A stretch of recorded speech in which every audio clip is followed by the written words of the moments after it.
Hello everyone. आज की इस वीडियो में हम लोग कवर करने वाले हैं एच लुकअप के बारे में। जैसे आप लोगों ने लास्ट वीडियो में कवर किया था वी लुकअप के बारे में।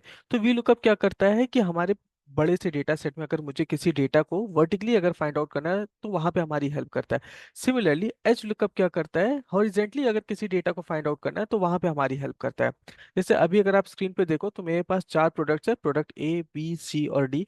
और इनके चारों क्वार्टर्स में सेल वैल्यू है, जैसे Q1, Q2, Q3 and Q4। तो अब जैसे मान लीजिए मुझे यहाँ पे प्रोडक्ट बी के Q2 की सेल अगर जाननी है, तो यहाँ पे मैंने क्या किया, लेट्स से यहाँ पे मैंने प्रोडक्ट बी टाइप कर लिया सो दैट कि मैं यहाँ से इसका सेल रेफरेंस नंबर यूज कर सकूँ। एंड देन यहाँ पे एच लुकअप, फिर मुझे क्या चाहिए, मुझे यहाँ पे प्रोडक्ट बी की वैल्यू चाहिए, प्रोडक्ट बी की सेल वैल्यू चाहिए। फिर किस टेबल में से चाहिए, तो इसके लिए हम लोग इस पूरे टेबल को सिलेक्ट कर लेते हैं। इसके बाद अब रो इंडेक्स नंबर चाहिए, तो मुझे अगर Q2 की सेल वैल्यू चाहिए तो Q2 किस रो नंबर में, 3 में है। एंड देन मुझे एग्जैक्ट मैच चाहिए, तो इसके लिए यहाँ पे मैंने 0 कर लिया। अब यहाँ पे अगर आप देखो तो प्रोडक्ट बी की Q3 की वैल्यू, Q2 में सेल वैल्यू 11,000। सपोज अगर आपको यहाँ पे प्रोडक्ट सी के चाहिए, तो यहाँ पे मैंने प्रोडक्ट सी सेलेक्ट किया। प्रोडक्ट सी का Q2 में सेल वैल्यू 22,000 है।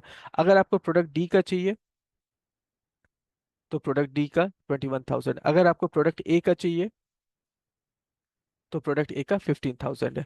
अब लेट्स से आप चाहते हो कि आप किसी भी प्रोडक्ट के चारों क्वार्टर्स की वैल्यू को आप एक साथ देखना चाहते हो एंड प्लस आप उसका एवरेज चाहते हो। ठीक है, लाइक मुझे बाकी का डेटा नहीं चाहिए, सिर्फ मुझे प्रोडक्ट ए का चाहिए या प्रोडक्ट बी का चाहिए, जिसको भी मैं सेलेक्ट करूँ। तो इसके लिए आप ड्रॉप डाउन बना सकते हो। जैसे फॉर एग्जाम्पल यहाँ पे मैंने प्रोडक्ट कर दिया, फिर यहाँ पे Q1, Q2, फिर Q3, Q4 एंड देन यहाँ पे मैंने एवरेज कर दिया। तो अब यहाँ पे मैंने ड्रॉप डाउन कर दिया, लेट्स से यहाँ पे गए डेटा वैलिडेशन पे। एंड देन फिर यहाँ पे मैंने लिस्ट सेलेक्ट किया। फिर सोर्स के लिए मुझे product A B C D चाहिए, रो वाइज डेटा है, तो मैंने इसको यहाँ पे सेलेक्ट कर लिया एंड देन ओके। अब यहाँ पे यहाँ से हम लोग प्रोडक्ट को सेलेक्ट कर लेंगे। अब Q1 की अगर मुझे सेल चाहिए तो इक्वल्स टू एच लुकअप। अब इसके बाद लुकअप वैल्यू क्या चाहिए, तो जो भी यहाँ पे मैं सेलेक्ट करूंगा I9 में मुझे उसको उसकी वैल्यू चाहिए। फिर टेबल एरे, टेबल एरे मेरा ये हो जाएगा आपका A1 से E5 तक। उसके बाद रो इंडेक्स नंबर, तो अब Q1 का अगर मुझे चाहिए तो Q1 का रो नंबर 2 है, 2 और एग्जैक्ट मैच चाहिए तो 0। तो यहाँ पे अभी NA आ रहा है क्योंकि यहाँ पे मैंने कोई प्रोडक्ट सेलेक्ट नहीं किया है।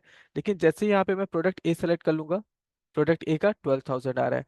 लेट से मैंने बी सेलेक्ट किया, बी का 9,000 आ रहा है। सी सेलेक्ट किया, सी का 20,000 आ रहा है। डी सेलेक्ट किया तो डी का 18,000 आ रहा है। अब मान लीजिए मुझे Q2 की भी सेल चाहिए, तो Q2 की सेल के लिए again equals to H lookup, sorry H lookup. अब यहाँ पे क्या वैल्यू चाहिए, अगेन यहाँ पे मेरे को चाहिए I9 में जो भी मैं यहाँ पे प्रोडक्ट को सेलेक्ट करूँ। फिर टेबल एरे मेरा सेम रहने वाला है। उसके बाद फिर अब Q2 मेरा किस रो नंबर पे है, Q2 है रो नंबर 3 में, तो 3,0 क्योंकि मुझे एग्जैक्ट मैच चाहिए। एंड देन यहाँ पे 21,000 आ रहा है। प्रोडक्ट डी का Q2 में सेल है 21,000। ठीक है, ये भी सही वर्क कर रहा है। अब इसी को अगर मैं यहाँ पे ड्रैग कर देता हूँ Q3 एंड Q4 के लिए, तो ये सेम फॉर्मूला यहाँ पे भी अप्लाई हो जाएगा। बट इसमें हमें थोड़े से चेंजेस करने पड़ेंगे, बिकॉज यहाँ पे क्या है कि यहाँ पे जो मैंने रेफरेंस नंबर यूज किया वो चेंज हो गया है। दैट मीन्स कि अगर आप Q3 की वैल्यू अगर आप देखो तो यहाँ पे मेरे को क्या चाहिए, प्रोडक्ट डी का यहाँ पे सेल नंबर है I9, लेकिन फॉर्मूले में आ गया J9। तो इसको मुझे I9 पे वापस से सेलेक्ट शिफ्ट करना होगा। फिर इसके बाद अब Q3 का मेरे को रो नंबर भी चाहिए, तो Q3 है मेरा रो नंबर 4 में, तो इसको 4 पे सेलेक्ट कर देते हैं। एंड अब अगर आप देखो तो प्रोडक्ट डी का Q3 की सेल वैल्यू है 19,000। ये भी परफेक्टली वर्क कर रहा है। और यही सेम चेंजेस मुझे यहाँ पे भी करने होंगे। दैट मीन्स आई, एंड यहाँ पे अब Q4 का रो नंबर है 5, तो अभी 23,000 आ रहा है। तो अब यहाँ पे अगर मुझे एवरेज चाहिए तो एवरेज के लिए आप सिंपल यहाँ पे फॉर्मूला लगा सकते हो, इक्वल्स टू एवरेज। फिर किसकी चाहिए, चारों क्वार्टर्स की चाहिए, तो यहाँ पे मैंने सेल नंबर यूज कर लिए। एंड देन यहाँ पे मेरे पास 20,250 आ रहा है। अब आप यहाँ पे पर्टिकुलर प्रोडक्ट का एवरेज प्राइस देख सकते हो। जस्ट अ सेकेंड, क्या हुआ यहाँ पे,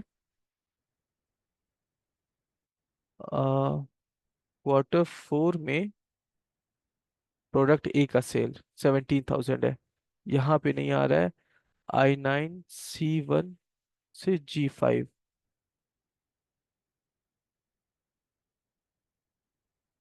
ओके जस्ट अ सेकेंड। यहाँ पे अगर मान लीजिए मैंने प्रोडक्ट बी सेलेक्ट किया तो प्रोडक्ट बी पे आ रहा है, प्रोडक्ट सी पे नहीं आ रहा है। प्रोडक्ट सी पे भी आ रहा है 20,000 Q1 का, फिर 22,000, फिर 21,500, फिर 25,000। प्रोडक्ट डी का 18,000, 21,000, 19,000, 23,000। ओके प्रोडक्ट ए का 12,000, 15,000, 13,000, 17,000। यहाँ पे कुछ गड़बड़ हो रहा है। ओके यहाँ पे टेबल एरे गलत हो गया है। टेबल एरे यहाँ पे मुझे चेंज करना पड़ेगा। यहाँ पे देखिए पूरी टेबल नहीं सेलेक्ट हुई है, तो इसको यहाँ पे मैंने शिफ्ट किया। अब एंटर करूंगा तो ये सही से वर्क कर रहा है। तो अब प्रोडक्ट ए के Q4 की सेल 17,000 ये आ रही परफेक्टली। तो अब यहाँ पे आप जिस भी प्रोडक्ट को सेलेक्ट करोगे ये उसके चारों क्वार्टर्स की सेल अलग से आपको दिखा देगा, प्लस आप उसका एवरेज भी यहाँ पे देख पा रहे हो। तो एवरेज हो गया, या कोई और रिक्वायरमेंट होगी तो आप उसको भी देख सकते हो। अगर मान लीजिए आपको ये देखना है कि लेट्स से मैक्सिमम सेल क्या हुई है, या कोई और ऑपरेशन करना है, तो आप उसको भी परफॉर्म कर सकते हो। ऑलराइट देन, सो आज के इस वीडियो में यहीं तक रखते हैं। नेक्स्ट वीडियो में मिलेंगे किसी नए फंक्शन के साथ, किसी नए फीचर के साथ। Okay, good day everyone.